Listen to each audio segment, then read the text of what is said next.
안녕하세요. 오늘도 사연살롱을 찾아주셔서 감사합니다. 일과 살림을 병행하는 30대 여성이에요. 여러분은 간발의 차이로 인생이 뒤바뀌는 경험을 해보신 적이 있나요? 제 주변엔 그런 사람이 있어요. 바로 제 남편이죠. 남편은 단 2분 차이로 인생의 쓴맛을 제대로 보고 살았어요. 쌍둥이인데 2분 늦게 태어나는 바람에 형한테 모든 걸 뺏기고 살아야 했거든요. 그래도 한 배에서 난 자식인데 뺏기면 뭘 얼마나 뺏기고 살았겠냐 하시겠지만 저희 시어머니를 보시면 그런 말이 안 나올 거예요. 저희 시어머니는 전형적인 한국 어머니상으로 큰아들이 잘 돼야 집안이 바로 선다는 고루한 생각을 가지신 분이에요. 남편과 사별하신 후에는 마치 큰아들을 집안 어른처럼 떠받들고 사시는 분이죠. 우리 장남 이러시면서요. 반면에 단 2분 차이로 처남이 된 제 남편한테는 계모라고 해도 믿을 만큼 차갑게 대하셨어요. 먹이는 것도 입히는 것도 확연히 차이가 나게 키우셨거든요.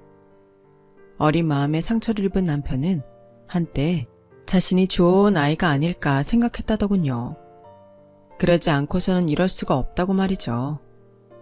어머님의 편애는 거기서 그치지 않았어요.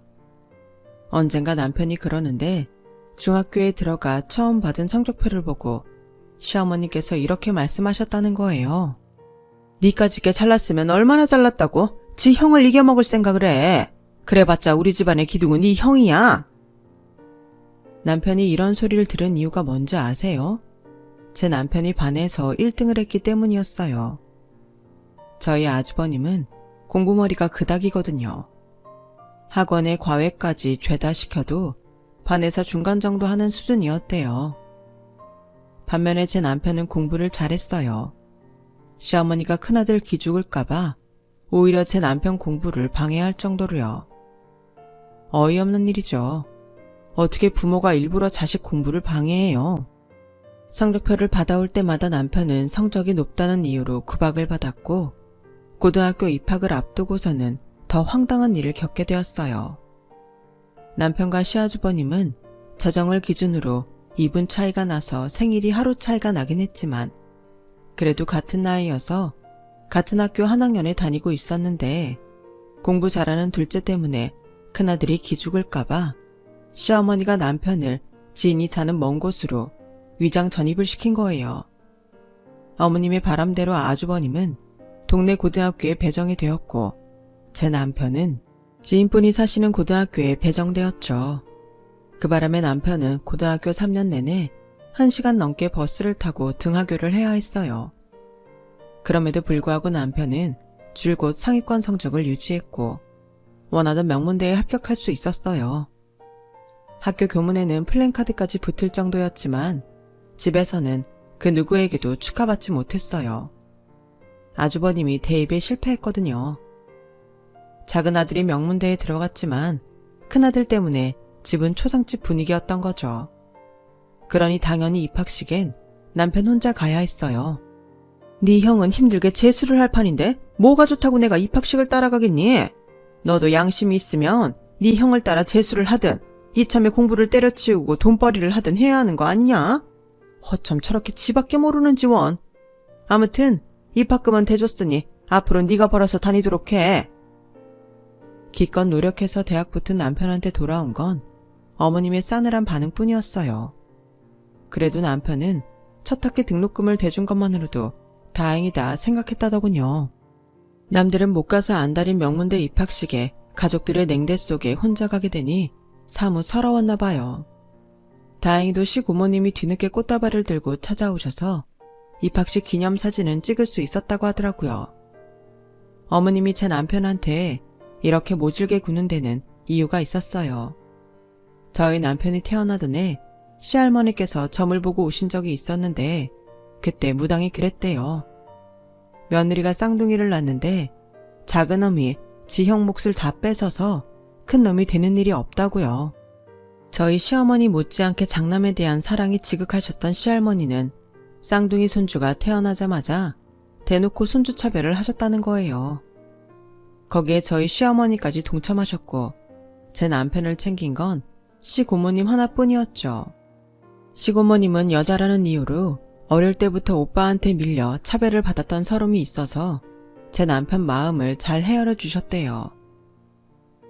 내가 조카며느리 앞에서 이런 말을 하면 내 얼굴에 침 뱉는 거나 마찬가지지만 솔직히 네 시아버지가 공부머리는 영 아니었거든.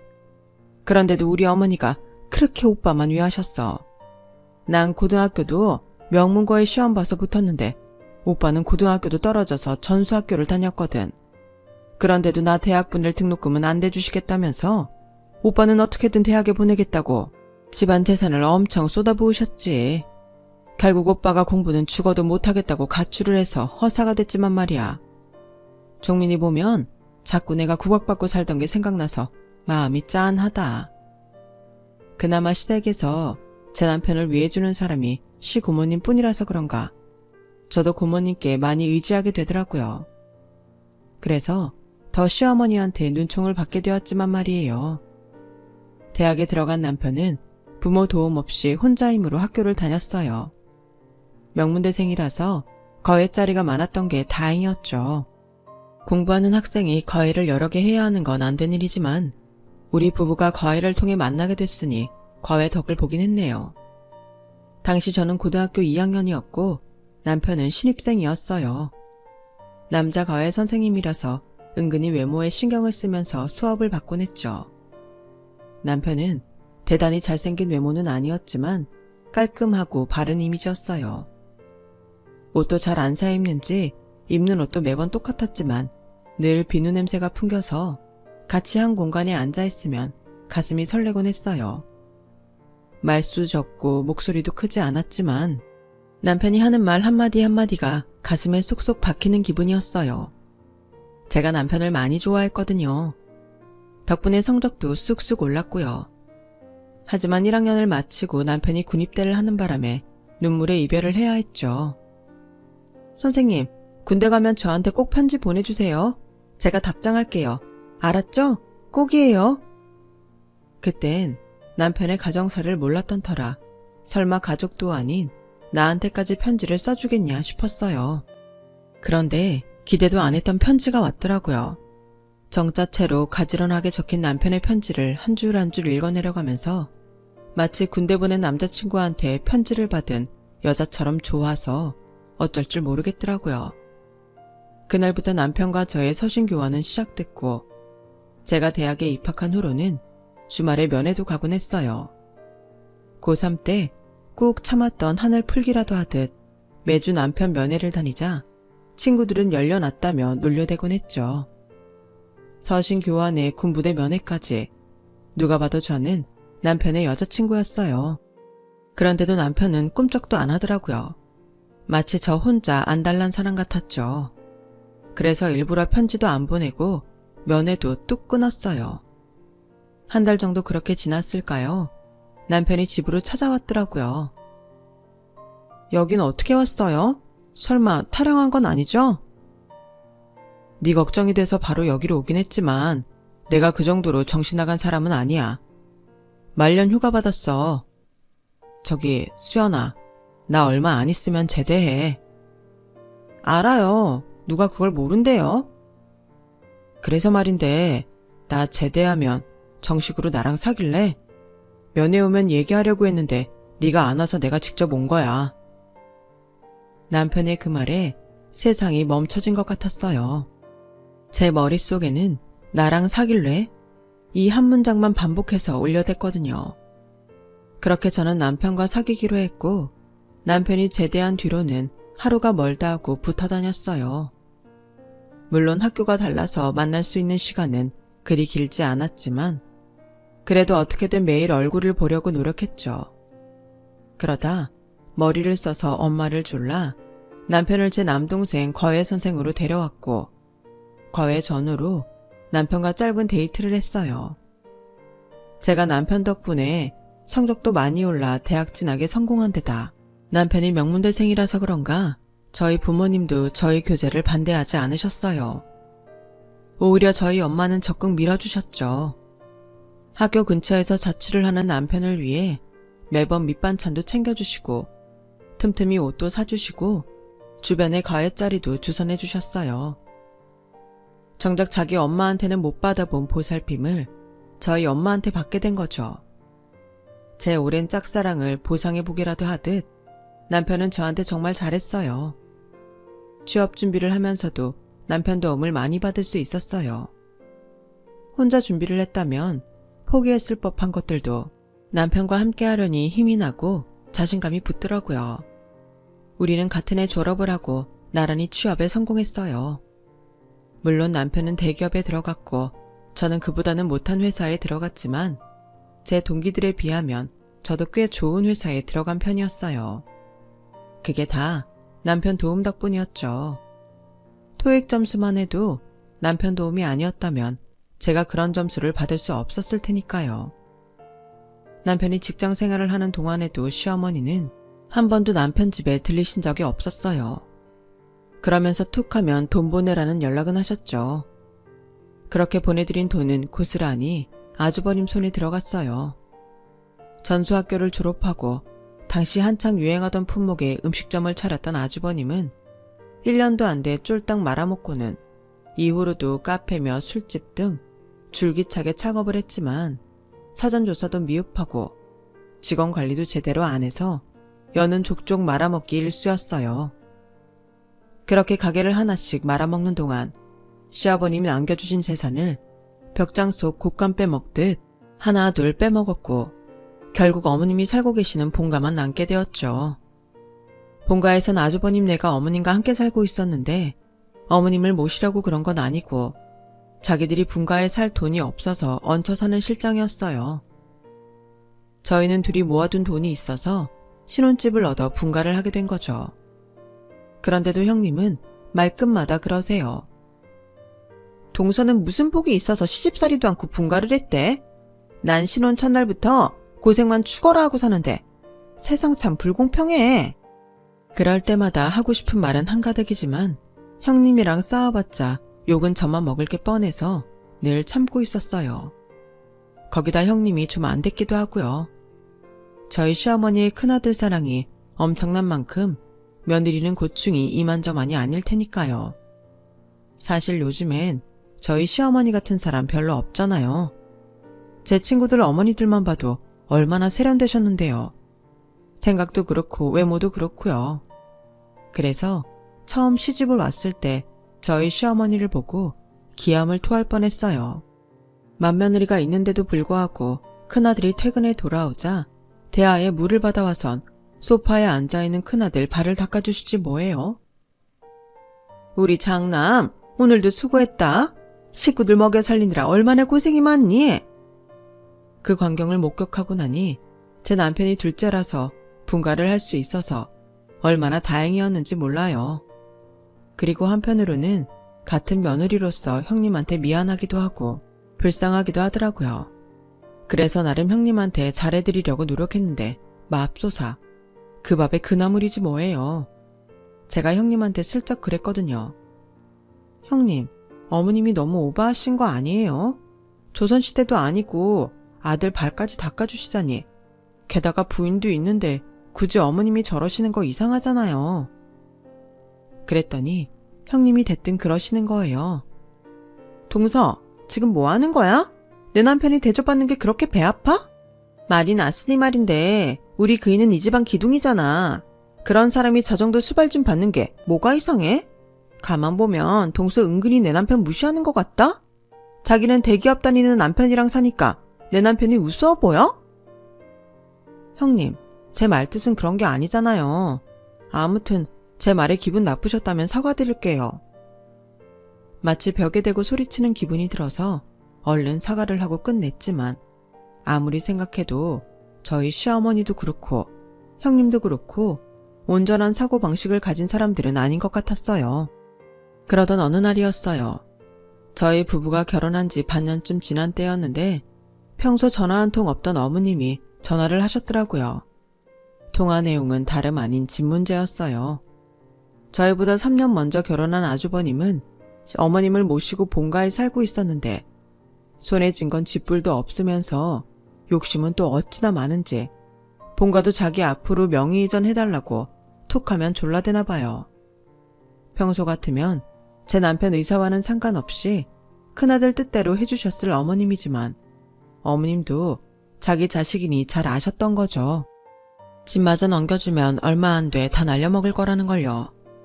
환갑도 넘은 나이에 집도 없이 바닥에 나앉을 생각을 하니 그제야 작은 아들 도움이 필요했던 거예요. 옆에서 그 상황을 지켜본 저로서는 참 염치도 없다 생각했어요.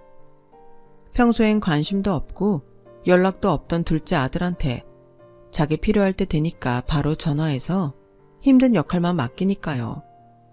그런데도 남편은 어머님 뜻대로 총대를 메고 나섰어요. 혼자 욕만 먹을 게 뻔한데도 말이죠.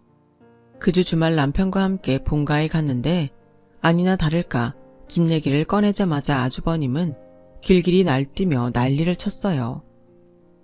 아버지가 남겨주신 집이면 당연히 장난못 아니야? 내 거 내가 달라는데 누가 뭐라 그래? 형, 나 그 집에 관심 없어. 때 되면 형한테 줄 거야. 내가 걱정하는 건 그나마 하나 남은 아버지 집까지 형이 날려먹으면 엄마가 바닥에 나앉게 될까 그게 걱정이라고. 어머 도련님, 무슨 말이 그래요? 이이가 집을 왜 날려먹어요? 일 시작도 하기 전에 재수없게 재부터 뿌리는 거 봐. 당장 사과하세요. 형님은 오히려 제 남편 탓을 하며 아주버님 편을 들었어요. 형수님은 저희 형을 몰라서 그러세요? 지금까지 벌렸던 일들 어느 하나라도 성공한 게 있어요? 하나도 없잖아요.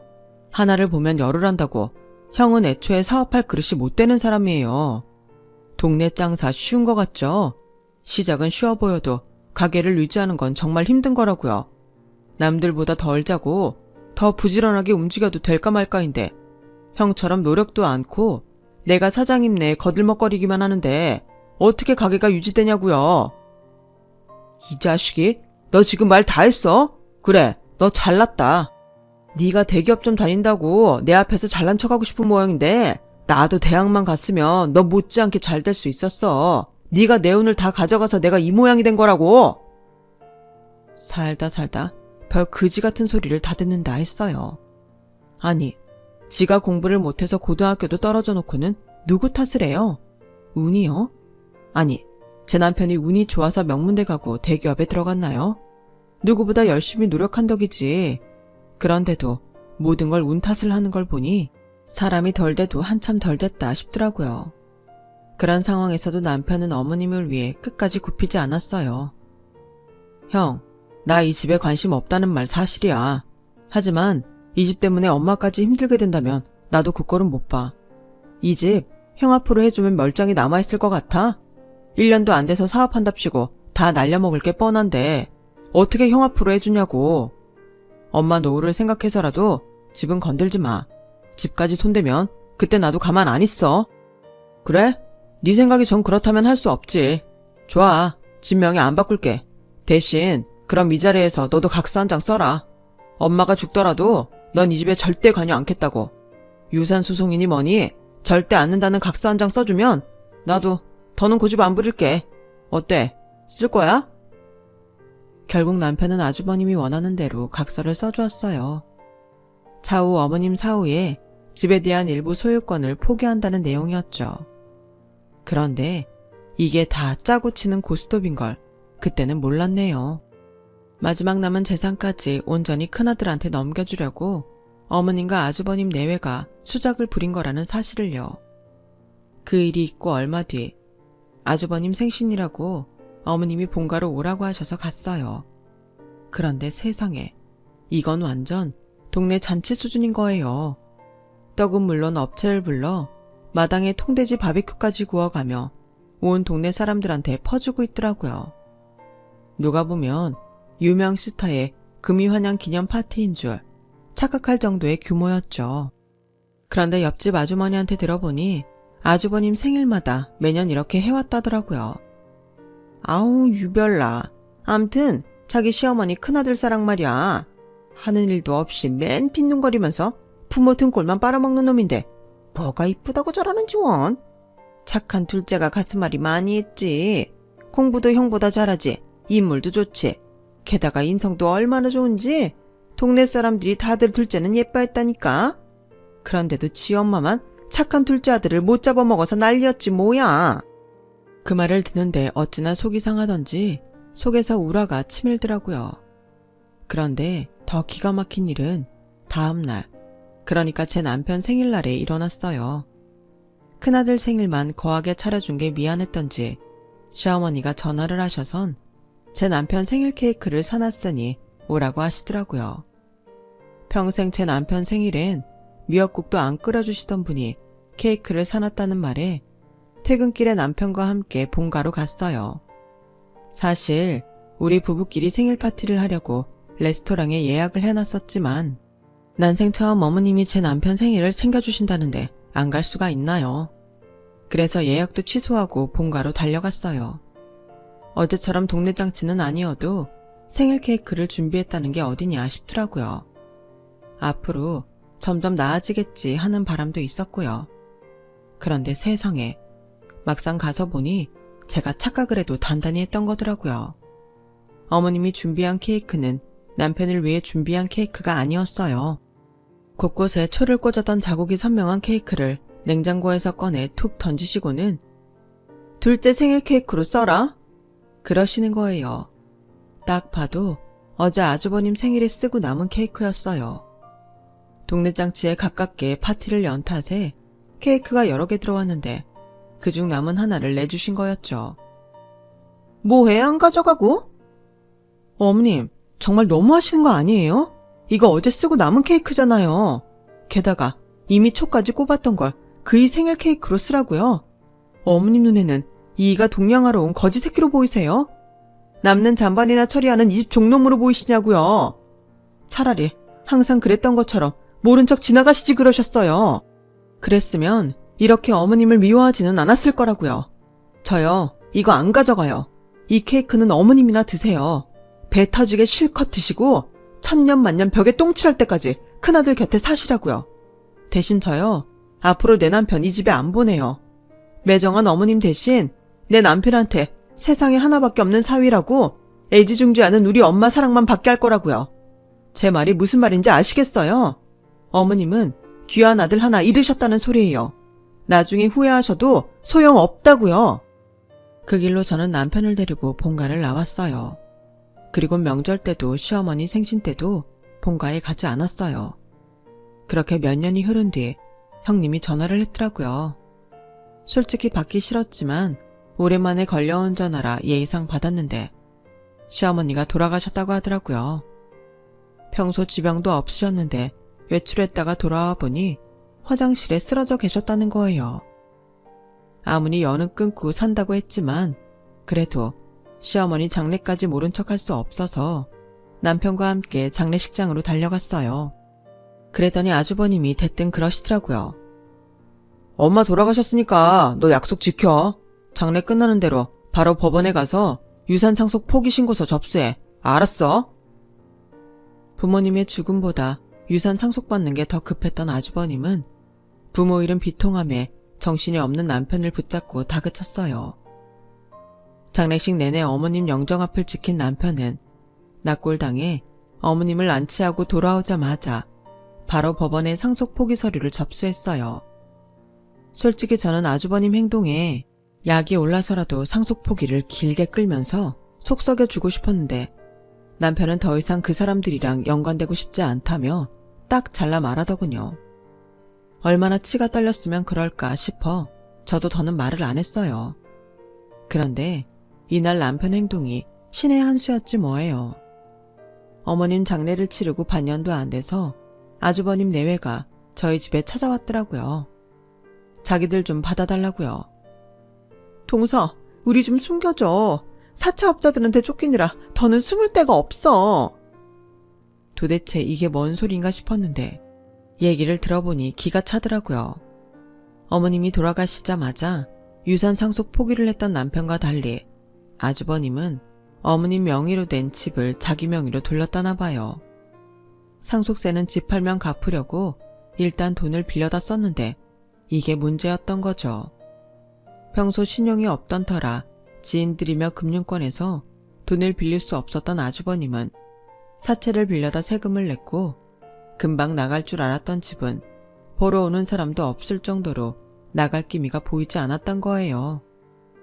부동산 중개소에 연락을 해 닥달을 했더니 거기서 그러더래요. 아우, 사장님, 그 집 못 팔아요. 누가 그런 집을 사겠어요. 집에 이거저거 걸려있는 게 너무 많아서 작자가 안 나선다고요. 은행에서 떡하니 잡고 있는데 무슨 수로 팝니까? 그게 무슨 소린가 했는데 얼마 뒤 집으로 금융권 독촉장과 함께 빚쟁이들이 찾아오기 시작한 거예요. 그동안 큰아들 사업자금 되느라 어머님이 빌려다 쓴 돈 때문에 벌어진 일이었죠. 어쩌겠어요. 이게 다 자기가 어머님 앞세워 끌어다 쓴 돈인 셈인데 누굴 탓할 수도 없죠. 거기다 집 욕심에 바로 명의 이전하면서 유산 상속까지 받았으니 빚도 함께 상속받게 된 거죠. 아주버님 내외가 저희 부부 앞에서 질질 따며 도와달라고 통사정을 하는데 솔직히 하나도 불쌍하지 않았어요. 하지만 그래도 핏줄인데 남편이 흔들리면 어떡하나 걱정은 되더라고요. 그런데 남편의 이 한마디에 그런 걱정이 싹 사라져버렸어요. 자업자득이야. 처음부터 형이 사업한다고 끌어다 쓴 돈이잖아. 그럼 형이 갚는 게 맞지. 그래도 그동안 아버지 유산 신나게 썼잖아. 마지막 남은 집도 기어이 해먹었고 받을 거 다 받았으면 거기에 대한 책임도 형이 지는 게 맞아. 난 이미 어머니 돌아가실 때 가족과 연 끊었어. 그러니까 내 집에서 나가줘. 앞으로 무슨 일이 있어도 나 찾아올 생각도 하지 말고 몇 번을 찾아와도 내 마음은 안 바뀌니까 시간 낭비하지 말고 가. 나 내일 출근해야 돼. 냉정하게 끊어내는 남편을 보자 다행이라는 생각도 들었지만 그간 남편이 얼마나 가족한테 마음을 다치고 살았으면 저럴까 생각하니 가엾기도 했어요.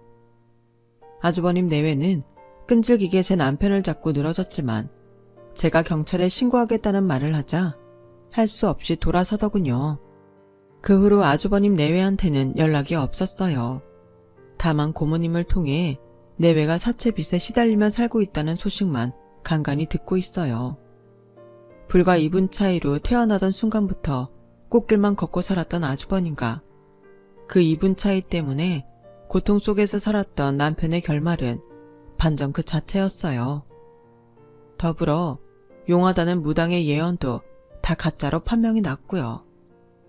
인생은 이미 지어진 결말이 있는 게 아니라 본인이 어떻게 사느냐에 따라 언제든 엔딩이 바뀔 수 있다는 걸 새삼 깨닫게 되네요. 좋은 가족들이 여러분의 곁에서 살아가시는데 힘이 되어주고 있었으면 좋겠습니다. 지금까지 제 사연을 들어주셔서 감사합니다. 항상 건강하세요. 여러분, 사연 댓글에 응원과 현명한 조언 부탁드려요. 좋아요와 구독은 저에게 큰 힘이 됩니다. 오늘도 좋은 일 가득하세요.